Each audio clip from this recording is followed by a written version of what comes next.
Good morning, Shuprabhat. Hello and welcome everyone. This is Alamin Rahman. You are watching the Way of Solution in partnership with Unacademy set number 5, 13 ডিসেম্বরের সাম্প্রতিক ঘটনা GK daily dose, যার প্লেলিস্টের link এই ভিডিওর ডেসক্রিপশনে রয়েছে। এবং আমাদের সমস্ত ক্লাস পাওয়ার জন্য অবশ্যই টেলিগ্রামে জয়েন করে নেবে। দ্য ওয়ে অফ সলিউশনের টেলিগ্রাম সার্চ করলে পেয়ে যাবে ভেরিফাইড চ্যানেল, এবং সমস্ত ক্লাসে তোমরা অংশগ্রহণ করতে থাকবে। এবং নতুন দর্শক হলে অবশ্যই সাবস্ক্রাইব করে বেল আইকন ক্লিক করতে ভুলবে না। আজকের প্রথম প্রশ্ন, নিম্নের কে সম্প্রতি Ramanuja prize for young mathematician এ ভূষিত হয়েছেন? সঠিক উত্তর হবে Neena Gupta. Option B is the correct answer. Professor Neena Gupta, mathematician at the Indian Statistical Institute in Kolkata, has been awarded the 2021 DST ICTP IMU Ramanujan Prize for Young Mathematician from Developing Countries। তোমাদেরকে এতটুকু মনে রাখতে হবে, সম্প্রতি রামানুজ প্রাইজ ফর ইয়ং ম্যাথামেটিশিয়ানে ভূষিত হয়েছেন নীনা গুপ্তা। তাহলে সঠিক উত্তর অপশান বি। নিম্নের কে আর্কিটেকচারের জন্য রয়্যাল গোল্ড মেডেল 2022 জিতেছেন? সঠিক উত্তর হবে Balkrishna Doshi. Option A is the correct answer. Architect Balkrishna Doshi will receive the Royal Gold Medal 2022। Royal Gold Medal 2022 পাবে Balkrishna Doshi by the Royal Institute of British Architects অর্থাৎ RIBA। এবং এই প্রসঙ্গে জেনে রেখে দেবে দ্য রয়্যাল গোল্ড মেডেল যেটি, এটা হচ্ছে ইউকেস হাইয়েস্ট হনার্স ফর আর্কিটেকচার। তাহলে সঠিক উত্তর হবে অপশান এ।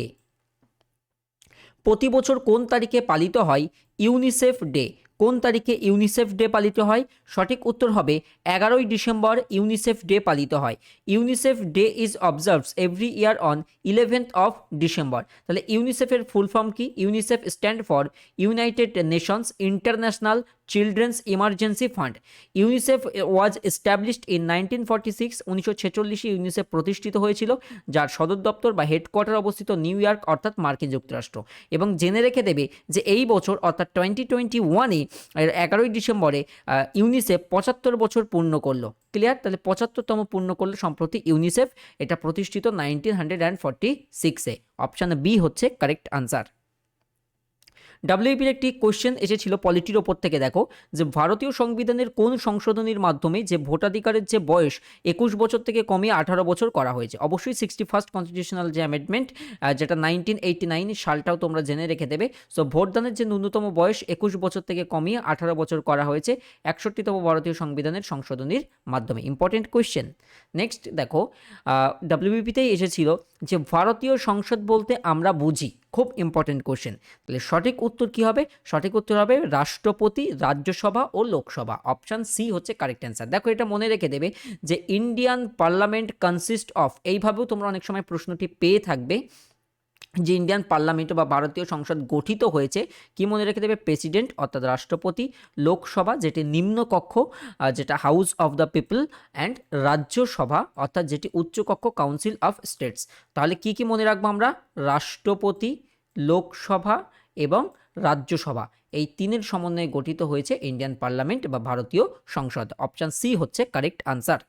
পরবর্তী দেখো, হোমওয়ার্ক দেখো, গত পর্বে তোমাদের যেটি বাড়ির কাজ ছিল তোমরা কমেন্টে জানিয়েছো যে দাস বংশের প্রতিষ্ঠাতা কে ছিলেন? তো সঠিক উত্তর অবশ্যই কুতুবুদ্দিন আইবক, যিনি দিল্লির দাস বংশের প্রতিষ্ঠাতা ছিলেন। পরবর্তীতে অবশ্যই লাইক করবে যারা দেখছো। খুব ইম্পর্টেন্ট কোশ্চেন এবং জিকে মিক্সড আকারে করানো হচ্ছে আপকামিং রেলের জন্য। প্রতিদিন তোমরা ক্লাস দেখবে, এবং আজকে সন্ধ্যাতে তোমাদের নাজিবুল স্যারের ক্লাস থাকছে, এবং আগামীকাল থেকে সকালবেলা স্যারের ক্লাস ফিক্সড টাইমে পেতে থাকবে।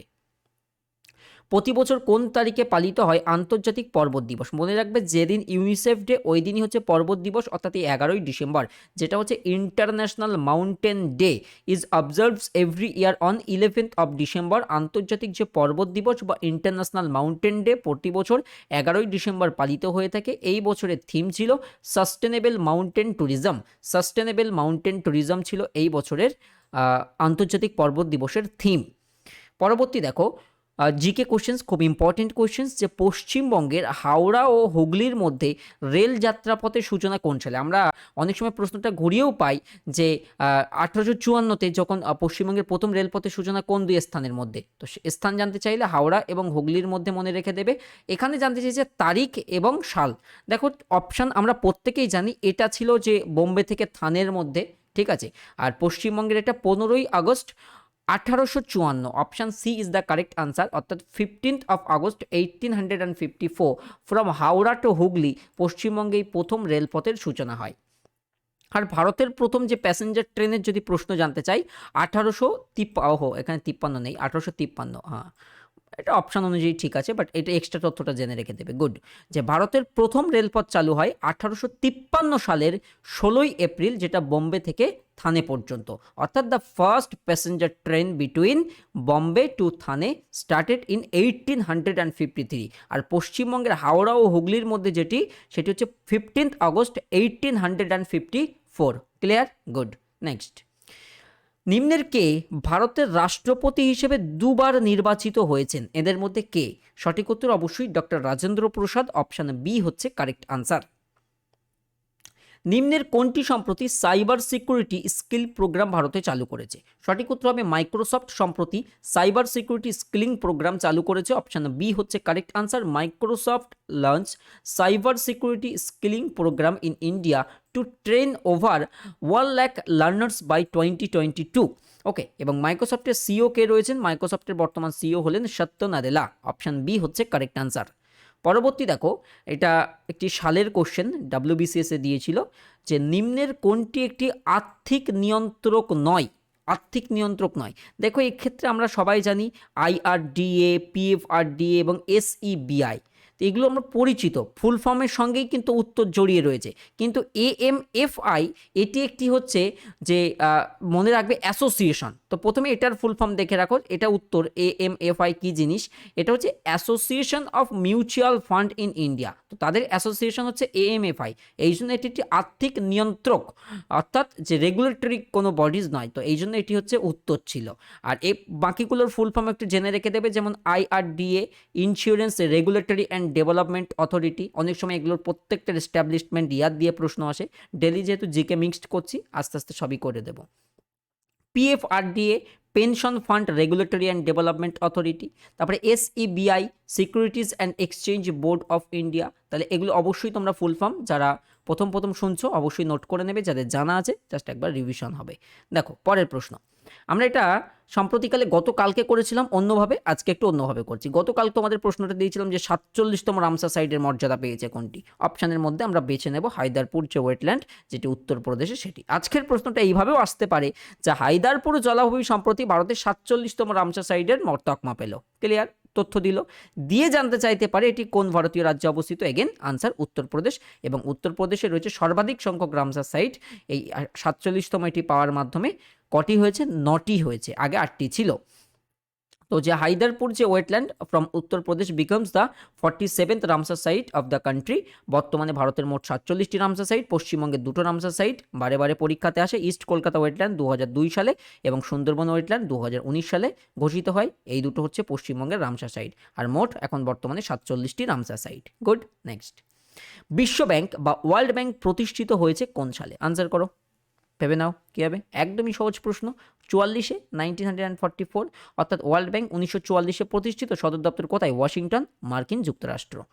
নেক্সট দেখো, ঝিল্লি দলবেহরা সম্প্রতি কমনওয়েলথ ওয়েট লিফটিং চ্যাম্পিয়নশিপ, অনেক সময় প্রশ্ন আছে যে তিনি কিসের সঙ্গে সম্পর্কিত, এখানে দেওয়াই রয়েছে ওয়েট লিফটিং। তো যে ওয়েট লিফটিং চ্যাম্পিয়নশিপে তিনি সম্প্রতি কোন পদক জিতলেন? তো সঠিক উত্তর কী হবে?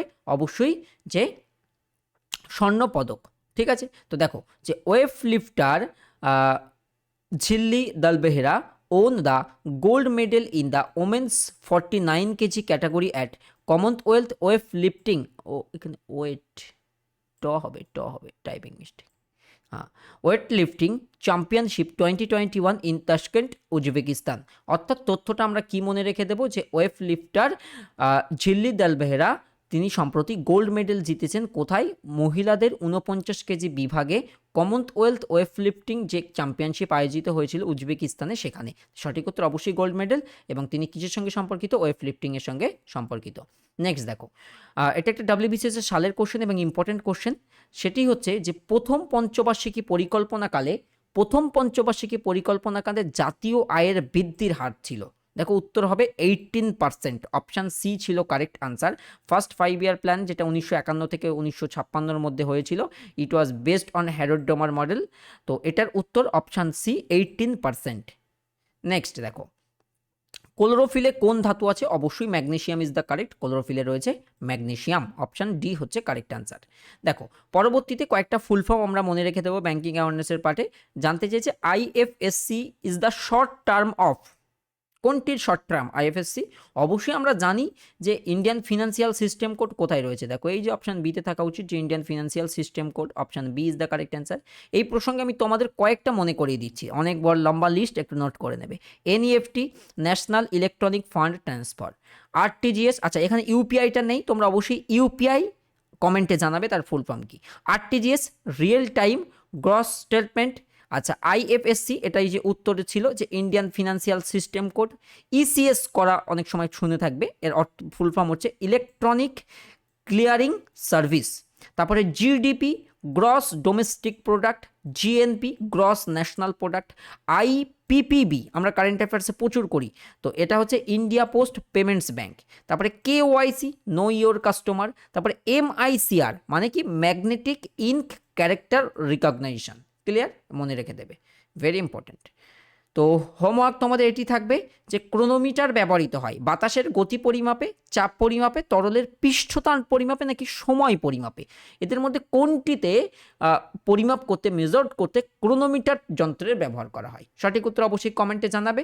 আর প্রতি শনিবার আমার একটা জেনারেল নলেজের ওপর থেকে ফ্রি টেস্ট হচ্ছে 30 নম্বরের, আগামী শনিবারেও টেস্ট থাকছে, সকাল 10টাতে থাকবে, লিঙ্ক থাকছে ডেসক্রিপশনে, একটা পেজে এনরোল করে রাখলে প্রত্যেক শনিবার টেস্টগুলো তোমরা পার্টিসিপেট করতে পারবে। আর প্রাইস হাইক হবে, হাইক হওয়ার আগে জানুয়ারি থেকে আমাদের ব্যাচ আসছে, সেটার জন্য তোমরা সাবস্ক্রিপশন নিয়ে নিতে পারো, রাইট টাইম এটাই। আলামিন 9 কোড ব্যবহার করে নেবে প্রত্যেকে। তুমি তোমার পছন্দের শিক্ষকের থেকে পড়তে পারবে, পরীক্ষা প্রস্তুতি হবে সম্পূর্ণ, নিয়মিত ডাউট ক্লিয়ারিং ক্লাস থাকে, সিলেবাস কভারেজ করতে পারবে, টেস্ট সিরিজ এবং সাপ্তাহিক মক টেস্ট। তো অবশ্যই আলামিন 9 কোড ব্যবহার করে 3 মাস, 6 মাস, 12 মাস তোমার পছন্দ মতো সাবস্ক্রিপশন নিয়ে নাও। প্রত্যেককে ধন্যবাদ শেষ অবধি দেখার জন্য। হোমওয়ার্কের উত্তর দেবে, নতুন হলে সাবস্ক্রাইব করে বেল আইকন ক্লিক করবে। আজকে আরও অন্যান্য ক্লাস হবে, সেই ক্লাসের দিকে নজর রাখবে। Thank you. Ready to fight for competitive exam. Tata.